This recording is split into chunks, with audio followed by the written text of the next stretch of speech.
It's Friday, August 28th. In the headlines, authorities sift through the aftermath of a fire at Superior Auto Parts, which also destroyed 2 homes. In business news, Mayberry offers a new investment option. Regionally, Grenada urged to lead regional AI governance. And in sports, Roper Cup rivalry returns to Winchester Park. This is the news on PBC Jamaica. I'm Simone Absalom Gale.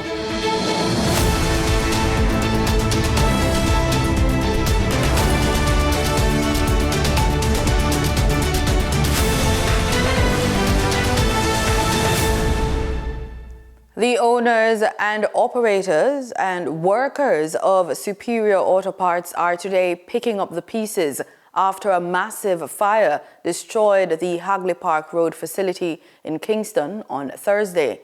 The fire also destroyed 2 neighboring homes and caused major traffic disruption across the corporate area.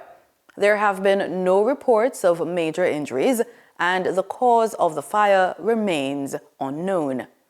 The blaze erupted shortly after 11 yesterday morning and burned nearly 5 hours. The Jamaica Fire Brigade eventually contained the fire, but heavy smoke continued to billow from the site. Nearly 15 fire units, supported by private trucks, were deployed as firefighters battled the flames amid large quantities of flammable materials. Although the cause of the fire remains unknown, reports indicate that it started in an area of the facility used for repairs. The firefighting effort was further complicated by ongoing drought conditions and water restrictions in the corporate area. The National Water Commission had to restore water to the community to ensure firefighters had an adequate supply. Meanwhile, Hagley Park Road remains closed, triggering significant traffic congestion.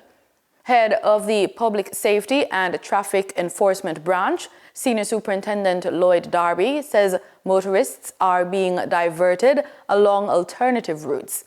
He says westbound motorists from Halfway Tree are being diverted to O'Mara Road, while eastbound traffic heading towards Halfway Tree is being diverted to Waltham Park Road. It's back to school season, and consumers are shopping in preparation for the new school year. Communication specialist at the Consumer Affairs Commission, Dorothy Campbell, says shoppers should inquire about vendors' refund and exchange policy before purchasing goods. Speaking on JIS's Get the Facts program, she explained that customers have the right to request a refund or exchange, but the owner can refuse if it's a trivial issue. Well, the store owner can refuse if it's trivial. For instance, if you bought something and you simply didn't like the shade, it's a wrong gray, it's a wrong blue, they can do that out of the goodness of their heart. They're not obligated under law to exchange or refund for trivial things like, you change your mind. Even a simple thing, maybe more important to a mother or father, the fact that the uniform didn't fit. Right. Because it is your responsibility to do the proper due diligence prior to purchase. Pointing to back-to-school preparation, Ms. Campbell notes that some parents might buy items like shoes before time, but it might not fit come September, so they should keep the receipts. Always retain your receipts in the event that you have a dispute, because that's the first line of evidence. CAC is mandated to seek redress for consumers. She says since the start of the year, some 300 complaints have been recorded. Here's what you should do if you are unable to get a refund or replace a defective item. If they hit a brick wall, then they call the Consumer Affairs Commission and say, this is my problem, this is what I sought from the retailer, I'm getting nowhere, I need your assistance. And that's when we ask, may we have your receipt to give us the details, a date and so on, and we will investigate. So the next thing we do is we call the retailer, because we need to get information to corroborate the story. Remember, the steps to file a complaint. Contact the vendor first. Try to resolve the issue directly with the store, company, or service provider. If there is no redress, gather your documents. Collect receipts, invoices, contracts, warranties, or any written communication with the business. Then submit your complaint online to the CAC at www.cac.gov.jm. The National Works Agency says work is underway to tackle waterway threat along the Plantain Garden River in St. Thomas, and it is urging residents to help protect flood control infrastructure. We caught up with the NWA's communication manager, Stephen Shaw, as he toured the area recently. The area has experienced repeated flooding and property damage, particularly since Hurricane Melissa last year. Mr. Shaw notes that fisher folk have contributed to the weakening of past intervention works. The groins have been damaged, and this, based on information from persons in this space, is as a result of the fishers, the persons who choose to fish for what they call crayfish, shrimps, in this space. They in order to get the fish out of the river or from between those stones, they cut the wires to remove the stones to get access to their catch. He says the agency hopes to undertake protective works at the site. A small budget that we have used to come into this space to start something which we hope to be a bigger and more permanent works. It's not going to be cheap. It's not going to be a cheap undertaking.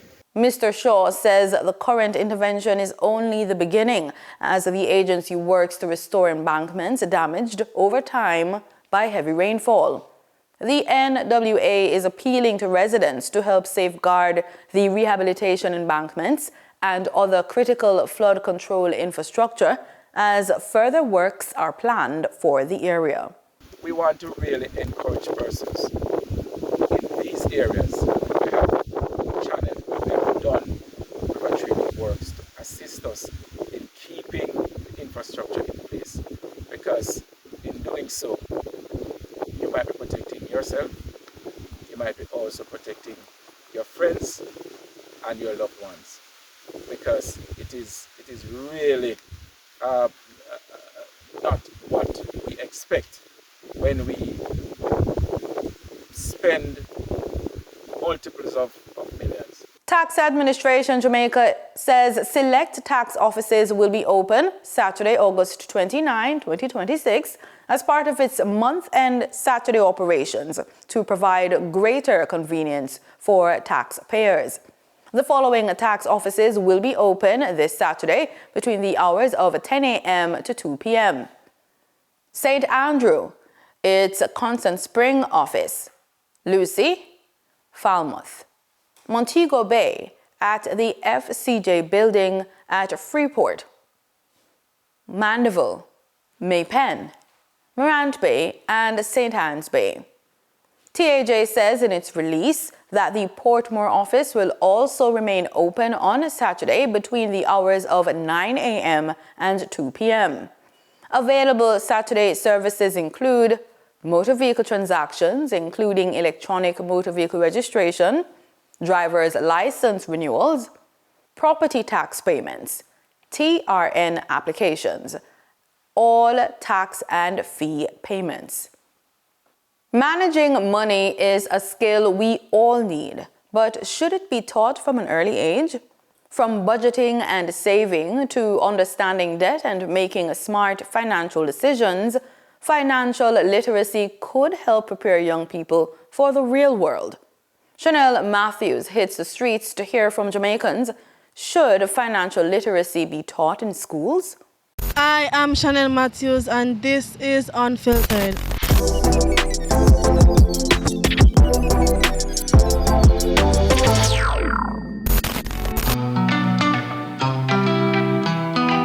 Should financial literacy be taught in schools? We asked Jamaicans to share their thoughts.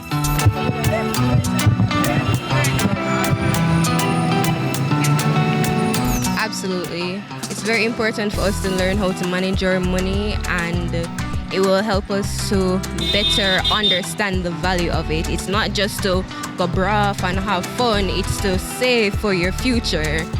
A house can skate on a tool, but if a flood happens, you probably can sleep on your roof, but can you sleep in the car? Yeah, for one, in the sense of maths is a big part of the big world. I get to realize that in this world, money management is a lot. Saying that, oh, if you can't really manage your money, you're not going to really make it. If you can say, all right, I'm going to save this, you save. At this point, no.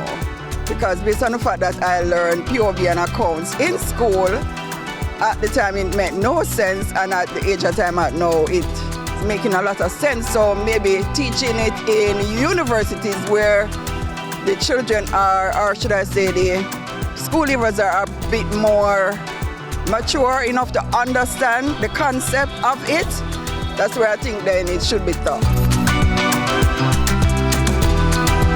Yes, it should, because, well, for anyone that is young, that is going into the world, to be honest, being financially literate, it's something that can help you in the longer run, make smarter decisions, and can actually help you in the future, just the same, in acquiring anything that you want in life, just the same. Yes, because some persons have money, like they have a whole heap of money, they just spend willingly, just spend and don't consider about saving something for rainy day or so. I think it should be taught how to manage the whole thing about managing money so you can have it over a long period of time. Well, if it's education, I think yes, you know, kids got to know everything what's going on. Yes, it will benefit us in a long run.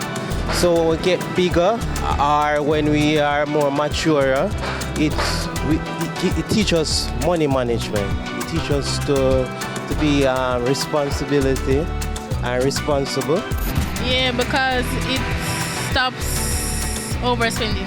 Yes, it should be. Educate the young ones, especially in high school. I think it's good for persons who are business minds. Everyone is business mind now, a little financial help in regards to even the kids as well. Teach them money management. I think in the long run it's good.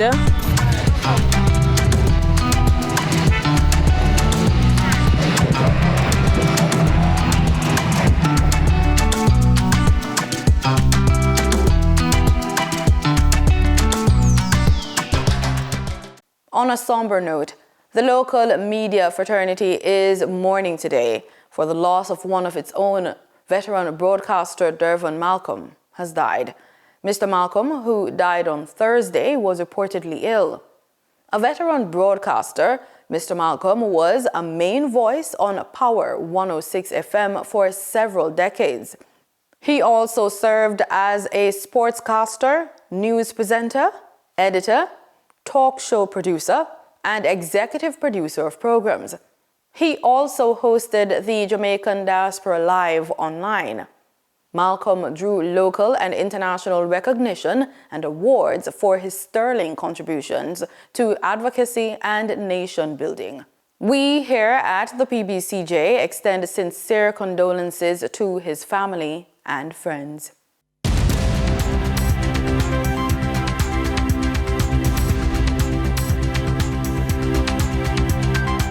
In the business report, Mayberry Jamaican Equities Limited has opened applications for a new $1.5 billion secured bond, offering investors a fixed 9.50% per annum return over a 36-month tenor. The bond pays a fixed rate for the entire term with no reset and no repricing over the life of the instrument. Investors can enter the offer with as little as 20,000 Jamaican dollars in increments of 10,000 thereafter, well below the amount typically required for direct bond purchases. The bond is secured by a charge over a basket of MJE's JSE listed shares held by JCSD Trustee Services Limited as security trustee. At 9.50% per annum, every 100,000 Jamaican dollars invested is scheduled to pay $2,375 in interest every quarter, $9,500 over a year, and $28,500 across the full 36-month term. The principal due at maturity.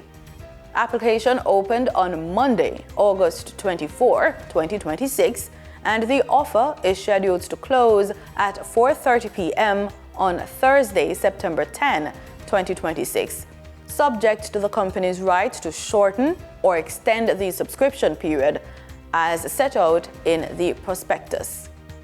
Denise Williams brings us an update on the financial market movements. For the trading period of August 27, 2026, the most actively traded securities were Derrimon Trading Company Limited with 10,053,467 units, representing 20.59% of market sales.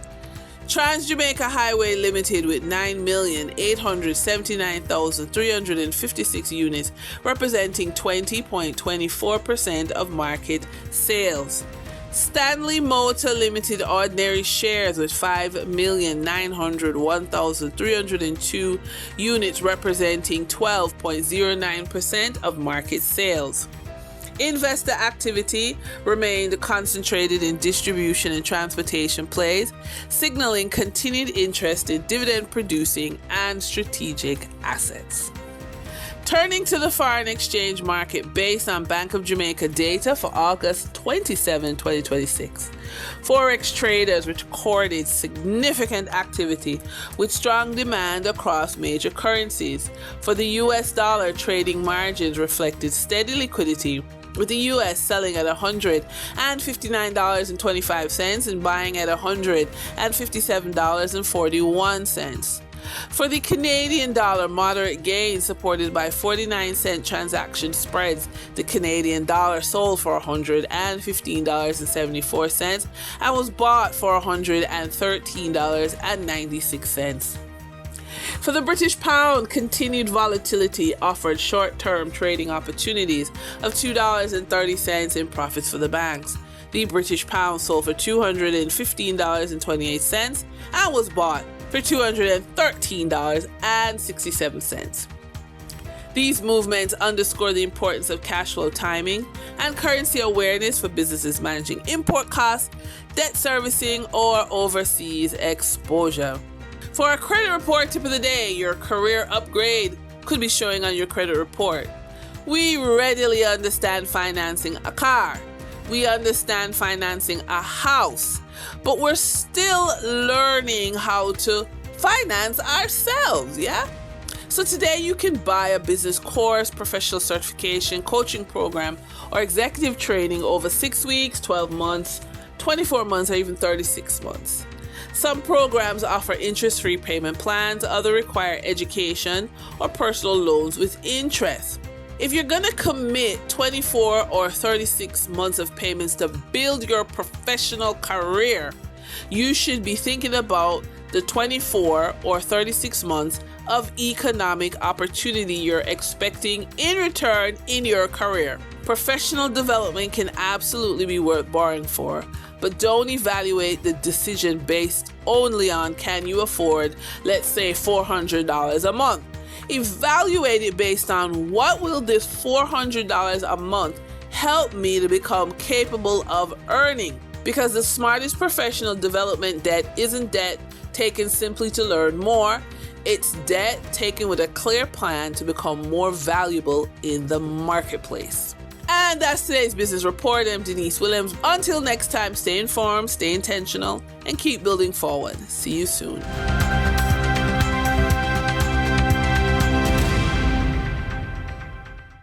In regional news, Grenada is being called on to take a leading role in shaping artificial intelligence governance across the Caribbean.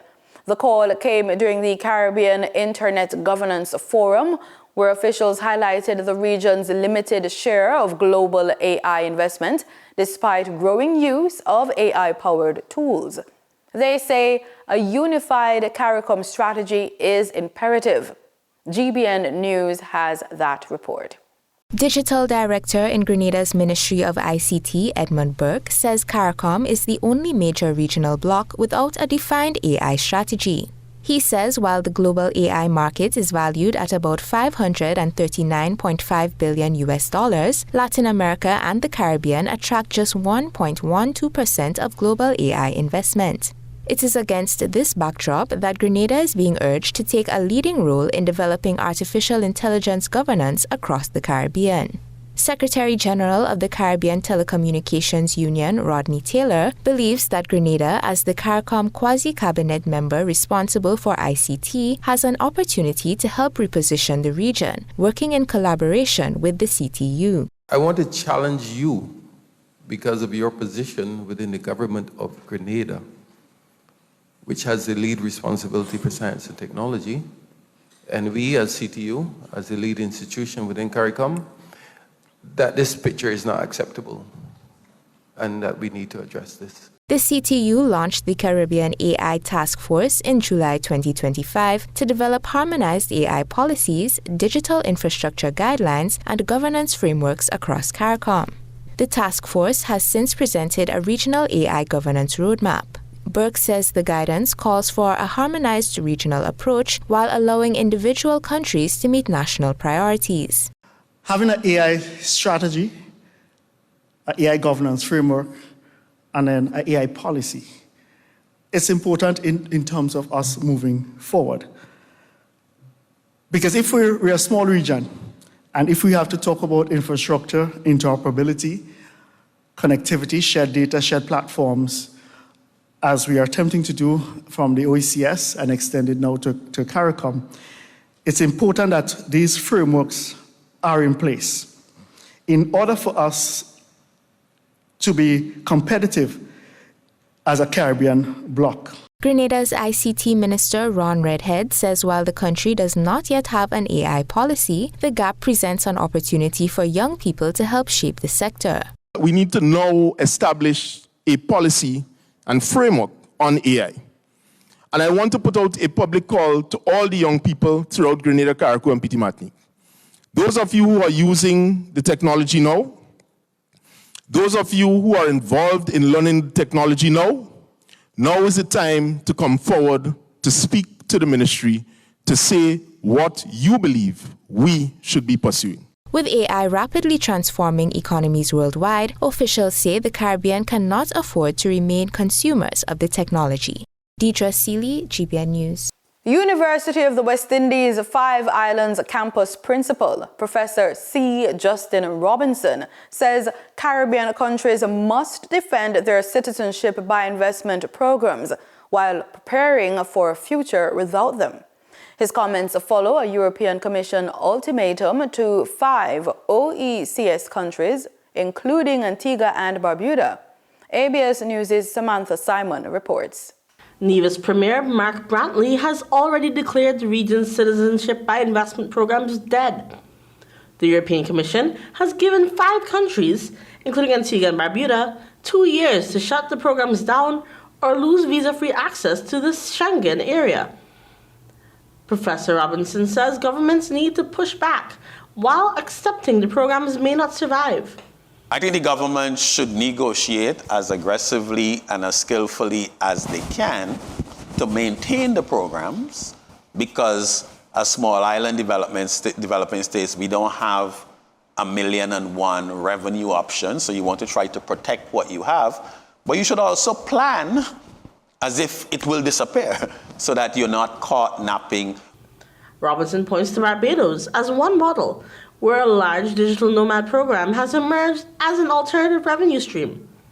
He says the pressure on these schemes has less to do with how well the region manages them and more to do with European politics. including a European Court of Justice ruling against Malta's similar program. But the Robinson's broader argument goes beyond safeguarding one revenue stream. He says the region needs to build its own strength, not at the expense of other countries, but as a way of strengthening the region as a whole. Enhance your own resilience.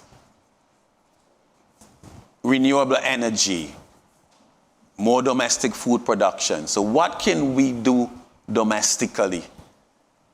Secondly, deepen our own regional integration and seek to widen our global partnerships. That resilience comes against the backdrop of shifting global politics. Robinson points to a revived Monroe Doctrine approach from Washington, with the United States asserting dominance over the Western Hemisphere. He says that leaves Caribbean nations with a choice about how closely to align. This bully is schizophrenic. You know, when they sign contracts, they sign them in pencil. You really can't count on it. So I need to maintain a diversified set of relationships. The Errol Barrow Doctrine, which was friends of all, satellites of none. Robinson says that diversified approach carries its own risks, but argues it is safer than relying on a single, unpredictable partner. For Antigua and Barbuda, he says the path forward is the same whether the issue is citizenship by investment, trade, or foreign policy. Build resilience at home while widening partnerships abroad. Samantha Simon, ABS News. In sports, we kick off with football. The historic North Street rivalry between Kingston College and St. George's College will take center stage this Saturday when the two schoolboy football giants meet in the 62nd staging of the Roper Cup. This year's encounter will be played at St. George's College's Winchester Park with kickoff set for midday. The Roper Cup is one of the longest-running fixtures in schoolboy football and has provided generations of players with an opportunity to showcase their talent. Speaking at this week's media launch at the S Hotel, St. George's College's coach and technical director, Andrew Price, said while the fixture often provides an opportunity for early bragging rights ahead of the schoolboy football season, its significance goes beyond the result on the field.